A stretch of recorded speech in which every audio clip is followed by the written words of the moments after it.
funding. And then that's over to Noeline. So, Deputy Rabbitte, not enough funding for us either. So all the rape crisis and 16 rape crisis centres around the country, all operating in their own geographic area, collaborating where necessary and possible, all of them lost huge amounts of money, about 20% more some during the course of the recession, and funding is not yet restored to pre-recession levels. We cannot meet the need that we know is there at the moment with the funding we get from TUSLA and from the Department of Justice. We get it from the Department of Children Youth Affairs via TUSLA and the Department of Justice via CUSC, while we recognise that they are both doing their best within their budgets to fund us. But we have a huge concern as well that if we can't meet our current need, we're certainly not meeting the full need either. So there is a need to better assess and understand what the need is, which is why we keep going back to the need for more adequate data, better data on sexual and domestic and gender-based violence in Ireland. So that's a constant struggle. Appreciate what we get, but fundraising has to supplement it. We get contributions from clients as well where they can pay, but the majority of our clients, if they pay anything, pay under €20. So it's really kind of a token contribution. In terms of consent and respectful relationships, this is part of the key to the solution as well.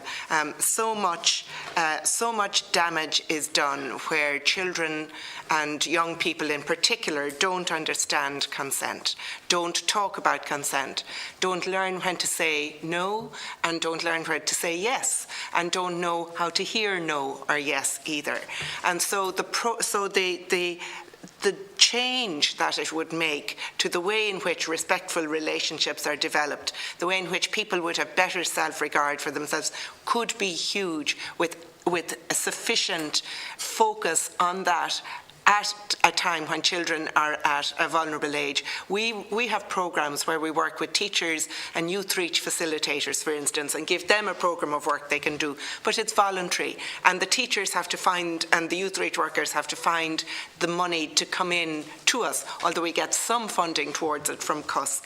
In addition, there's a programme being rolled out by us and other rape crisis centres called the Manuela Riedo programme, based in Galway as well, where also trying to develop something, but they're tiny, and they're not going to get where we need to go. We also work with universities. There's good work being done there, but it's a patchwork as well.